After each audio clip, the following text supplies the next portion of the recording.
Hello po sa lahat. Welcome po again dito sa YouTube channel ng Malago Forum. So ito na naman po ang inyong admin upang magbigay po sa inyo ng panibagong information na tungkol po sa mga pagbabagong ipapa-implement po ng Japan government simula po ngayong October 2024, which is the second half ng fiscal year 2024 nga po. So starting bukas, which is October po, ang isasagawa po nila ang mga changes nito, mga bagong policy. At kung kayo po ay resident dito sa Japan, dito po naninirahan at dito po nagtatrabaho, mahalaga pong malaman po ninyo ang mga pagbabagong ito na mangyayari nga po starting bukas. So para po maging aware kayo tungkol dito, panoorin nyo po ang video nito until the end upang malaman nyo ang lahat-lahat po ng ilan sa mga babaguhin po nilang policy starting po bukas. So number 1 in the list na ipapa-implement po ng changes simula po bukas ay yung minimum wage ng mga trabahador po dito sa Japan. So by prefecture po yan. So I think napanood nyo na po yung separate video na ginawa ko po tungkol dito. So ulitin ko lamang po muli sa video nito na starting bukas nga po October 1, magbabago po ang mga minimum wage per prefecture kung saan man kayo nagtatrabaho sa ngayon dito sa Japan. So mostly dapat tataas po ng hindi po bababa ng 50 yen ang itataas sa minimum wage po starting bukas po yan. So kung kayo po ang salary po ninyo ay nasa minimum wage lamang po, so ipaglaban nyo po na itaas ang inyong sahod ng more than 50 yen. Dahil kapag hindi po nila sinunod yan, ay pwede nyo po silang ireklamo, pwede po kayo mag-file ng charges laban po sa inyong employer or sa company po ninyo para po sundin nila kung ano yung itinakdang salary dito po sa Japan. Okay?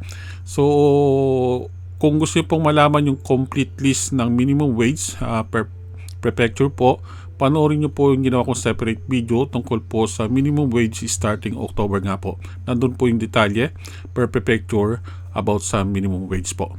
Okay? So that is number 1, changes na mangyayari po starting October 2024. Then number 2 changes na ipapa-implement po o magsisimula nga ngayong October is yung matatanggap po nating child care benefit para po sa mga anak o bata po dito sa Japan. So simula po bukas nga po ang amount na matatanggap nila ay magbabago. So may mga policy na babaguhin po nila. So isa po nga po dito is yung mga batang makakatanggap ay until senior high school na. So dati is hanggang junior high school lamang, doon natatapos na po yung pagtanggap nila. But then starting October, ang mga senior high school pati hanggang sila po maging senior high school is eligible na rin po silang makatanggap. Then simula 3 years old until senior high school, ang matatanggap po nilang amount is isang lapad per month po yan. Yan po ay kung ang anak po ninyo na tumatanggap ay isa o dalawa lamang. But then kapag ang inyong anak ay more than 3, 4 or 5 kids na meron po kayo, minor age, then yung matatanggap ng pangatlo, pang-apat o panlima ninyong anak ay 3 lapad po monthly. So malaki po yung matatanggap nila. So be aware kayo tungkol dito dahil magiging malaking tulong po ito sa inyo kung kayo po ay isang nanay o tatay o single parent man lang, dahil yun nga, ang amount na ito ay makakatulong na malaki sa inyong mga anak. Then also, tinanggal na din po nila yung annual salary limit ng mga parents. So kahit yung mga parents na medyo malaki ang income, mayaman po sila, so pati sila po ay eligible na din makatanggap ng child care benefit para po sa kanilang minor kids na mga anak po. Okay? Then the last one po, yung frequency or period naman ng pagtanggap ng benefit nito. So every 2 months na po. So ang una nyong month kung kailan nyo matatanggap itong sa bagong policy na to, so mag-start nga ng October. So by December, ang una nyong month na matatanggap po ito. So para po yun sa October and November. So sa December nyo po matatanggap yung first na benefit para po sa inyo na nakabase po dito sa bagong policy nito. Okay? So again, gumawa rin po ako ng separate video tungkol dito before. So kung hindi nyo pa napapanood, punta lamang po kayo sa YouTube channel namin at yes, kanyo scroll nyo lamang po yung title na about sa childcare benefit na magbabago nga po, then panoorin nyo na lamang po para po sa details. Okay? So that is number 2 changes na mangyayari po starting October. Then the other one na magbabago po starting October din po is yung magkakaroon po ng increase yung singil po sa services charge ng post office po dito sa Japan. So katulad po nakita nyo dito sa image, so yung mga binabayaran po natin sa common na sulat na inuhulog po natin, yung hagaki, yung amount po na yan ay magbabago po. So medyo tumaas siya ng mga almost 15% din. Then ang yung sa letter pack din po, yung kulay blue and kulay red po. So kung kayo po ay malimit na gumagamit ito dahil ginagamit nyo po sa mga business po ninyo, nagsasend po kayo ng documents or about itong ginagamit nyo sa pag-send ng mga product ninyo kung may mga business po kayo.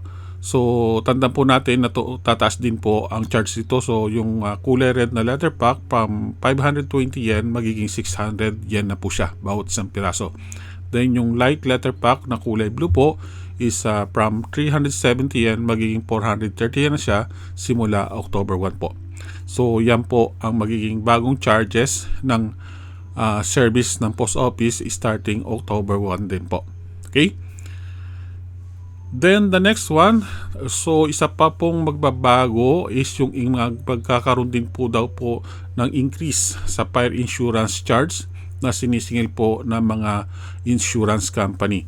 So itong fire insurance charge po, actually I think kung hindi nyo sa mga nakapansin, siguro alam nyo na po ito, pero sa mga hindi pa po alam tungkol dito, actually binabayaran nyo po siguro ito kapag magre-rent po kayo ng isang bahay o apartment.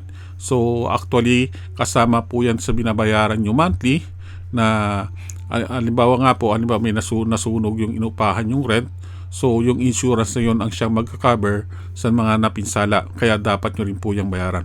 So itong fire insurance na to is yun nga, magtataas po siya ng charge. So ang itataas daw po ay nasa 10%, so monthly po yan.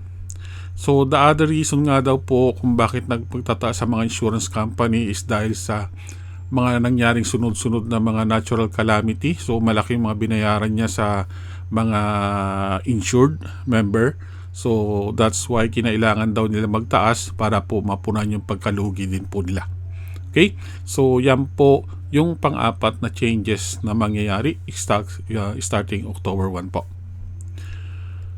Then the other one, so ito I think nakikita nyo na rin po sa post ko sa Malago Forum, sa Facebook page po namin na every start of the month is yung mga price increase ng mga daily goods, mostly daily goods na binibili po natin dito sa Japan. So according sa data po nila sa mga news na naglabasan, so itong papasok na October, almost more than 3,000 different products or item po ang nakatakdang magtaas ng presyo. So tuloy-tuloy pa rin po yan hanggang sa ngayong taon. So every month magkakaroon po pa rin po ng mga products or goods, services na magtataas din po ng presyo. So parang walang katapusan to. Hanggang sa, ewan ko lang po, wala pa rin ding lumalabas na mga news na hanggang kailan ito matatapos. So tandaan lang po natin nga ngayong October nga po magkakaroon pa rin ng mga price increase ng mga different products na maaring ginagamit natin or binibili natin araw-araw. Okay? Then the last one, I think ito para lamang po sa mga merong housing loan. So ayon sa mga news na naglalabasan, yung mga major bank po dito katulad po ng Mitsubishi UFJ, Mizuho, Resona, so saka yung Mitsui Sumitomo Bank ay magtataas po ng interest rate. So ito yung mga fluctuating type housing loan. So ang itataas po ay nasa 0.15%. Okay? So lahat po yan kung halimbawa kung saan kayo merong housing loan. So sa mga nabanggit ko itong 5 major bank po dito sa Japan, so mag-expect na kayo na maaring itaas po nila yung singil na charge po sa inyo monthly at maring ang itaas po ay nasa 0.15%. Okay? So that's it po. As of now, yan lamang po ang mga nakikita ko at nababasang news na maaring mag-uumpisa at ipa-implement starting po ngayong October, which is bukas na po yan.